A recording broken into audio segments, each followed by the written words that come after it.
안녕하세요. NIS면 해설 강의를 맡은 어린이 조선일보 박재현 기자입니다. 5월 2일 오면 해설 강의 제목은요, 다크 팩토리라는 내용의 기사인데요.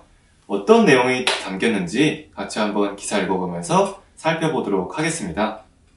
좀 어려운 내용일 수 있으니까 천천히 한번 같이 읽어보도록 할게요. 1903년 미국의 유리공장 근로자 오원스가 유리병 제조 기계를 발명했습니다. 인부 6명이 24시간 동안 일해 하루 2,880개 만들던 유리병을 인부 2명만 쓰고도 17,280개씩 찍어냈죠. 즉, 원래는 인부 6명이서 있었는데 인부를 2명으로 줄였고요. 근데 인부 6명이 일했을 때는 2,880개를 만들던 거를 인부가 2명이서 일했을 때는 17,280개나 만들어낸 겁니다. 엄청나게 생산성이 늘어난 것을 확인할 수가 있는 거죠. 제조 단가가 1달러 80센트에서 12센트로 떨어졌고요. 유리병 기계가 공급된 뒤 베네치아 유리장인 등 전세계 유리 숙련공이 반으로 급감했다고 합니다. 반면 유리공장에 마련했던 아동 노동은 없어지는 아이러니가 발생하기도 했고요. 그 다음 두 번째 문단도 계속 읽어나가 보도록 할게요. 17세기 산업혁명은 공장 자동화의 전환점이 됐는데요.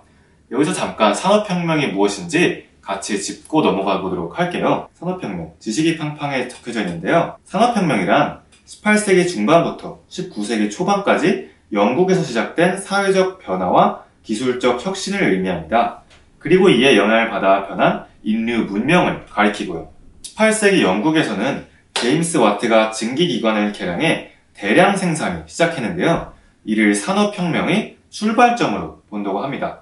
즉, 오른쪽에 보이는 이 사진, 제임스 와트가 산업혁명의 출발점이라고 이해해도 괜찮을 것 같네요. 그럼 다음 문단 계속 읽어보도록 할게요. 영국 발명가 올리버 에번스가 만든 자동 제분기는 밀가루를 만들던 유럽 풍차를 관광용으로 만들어버렸고요. 1920년대 전기 등장과 미국 포드 시스템은 공장 풍경을 180도 바꿔버렸다고 합니다. 2차 세계대전 여파로 구인난에 시달리던 포드 자동차는 컨베이어 벨트와 무거운 부품을 옮겨주는 기계손을 도입하고 이 생산 공정을 오토메이션이라고 명명했다고 하네요. 다시 컴퓨터로 생산 공장을 정밀 제어하는 시스템이 등장하다 경영학대가 피터 드러커는 인류 역사상 처음으로 기계가 기계를 작동시킨다고 했습니다. 로봇 공학자들 사이에선 미래의 공장엔 개 한 마리와 사람 한 명만 있으면 된다. 개의 임무는 사람이 기계에 손대지 못하게 지키는 것이고 사람의 임무는 그 개에게 먹이를 주는 것이다라는 농담이 있었죠. 즉, 이 말의 의미는 공장에 이제 사람이 필요가 없어졌다는 것을 의미하는데요. 그런데 인공지능과 휴머노이드의 발전으로 이것이 더 이상 농담이 아니게 됐다는 것이 요즘의 현실이라고 기사는 말하고 있습니다. 다음 문단 계속 읽어볼게요. 요즘 조회수가 폭발하는 산업계 뉴스는 빅테크 기업들 간의 휴머노이드, 묘기 대행진인데요. 테슬라의 휴머노이드가 사람이 던진 테니스공을 받아내는 기술을 선보이자 중국 유니트리 로봇은 공중 제비돌기를 시연하기도 했고요. 현대차 계열사 보스턴 다이내믹스는 회전낙법, 물구나무 서기까지 보여주기도 했다고 합니다. 노르웨이 로봇은요, 세탁 바구니를 들고 청소기를 돌리는 장면을 보여주기도 했고요. 테슬라와 현대차는 조만간 자동차 조립 라인에 휴머노이드를 투입할 계획이라고 하네요. 이처럼 이전에는 사람만이 가능하다고 생각했던 것들, 빨래를 한다든지 아니면 테니스를 친다든지 이런 것들을 이제 로봇이 막힘없이 해나가고 있는 건데요. 특히 최근에는 중국에서 로봇 복싱 대회가 열린다고 하거나 아니면 로봇 마라톤 대회가 열린다고 해 큰 화제를 모으기도 했었죠. 이처럼 사람들이 해나갔던 것들을 로봇도 이제 막힘없이 해나간다고 기사에서는 끊임없이 말하고 있는 겁니다. 그 다음 마지막 문단 천천히 한번 같이 읽어보도록 할게요. 개 한 마리, 사람 한 명 공장의 등장이 멀지 않았다. AI와 휴머노이드, 각종 센서로 구성된 사물 인터넷 기술 덕에 생산이 100% 자동화된 공장은 조명도 필요 없어 다크 팩토리라 불린다. 사람이 없어 휴게실, 식당, 병원 등의 공간이 필요 없고 냉난방도 필요가 없다는 겁니다.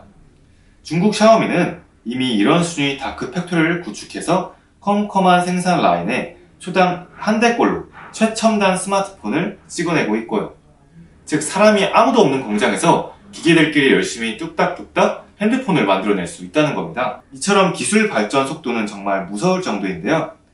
기자는 다크팩토리 등장은 인류에게 행복일지 재앙일지 물음을 던지며 글을 마무리하고 있습니다. 다음으로 어휘력 쏙쏙 어떤 단어가 나왔는지 같이 한번 살펴보도록 할게요.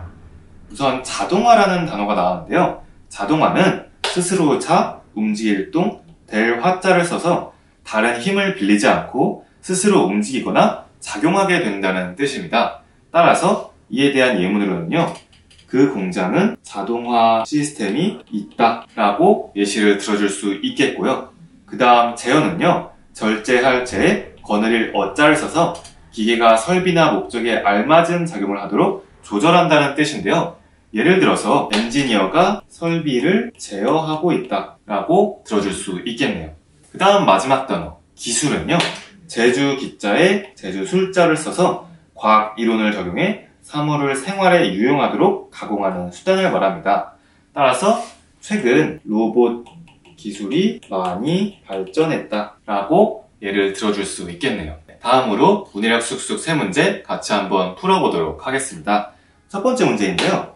미국의 유리공장 근로자 오원스가 유리병 제조 기계를 발명하자 공장에서 어떤 일이 일어나는지 묻는 문제였습니다. 이 문제에 대한 정답은 기사의 첫 번째 문단에서 찾을 수 있었는데요. 같이 한번 살펴보도록 할게요. 유리병 기계가 보급된 뒤 베네치아 유리장인 등 전세계 유리 성능공이 반으로 급감했다. 반면 유리 공장에 마련했던 아동노동은 없어졌다고 기사에 명시가 되어 있습니다. 따라서 이 문장을 쉽게 풀어보면요. 공장에서 일하던 노동자들이 크게 줄었다 라고 적어주시면 좋겠고요. 그 다음 추가적으로 더 적어줄 수 있다면 아동들을 강제로 일하게 하던 악습도 같이 사라졌다 라고도 추가적으로 적어주면 더욱 좋은 정답이 될 것 같습니다. 다음 두 번째 문제는요. 다크팩토리의 의미를 기사에서 찾아 적어보는 문제였는데요. 이 문제에 대한 답은 기사의 마지막 문단에서 찾을 수 있습니다.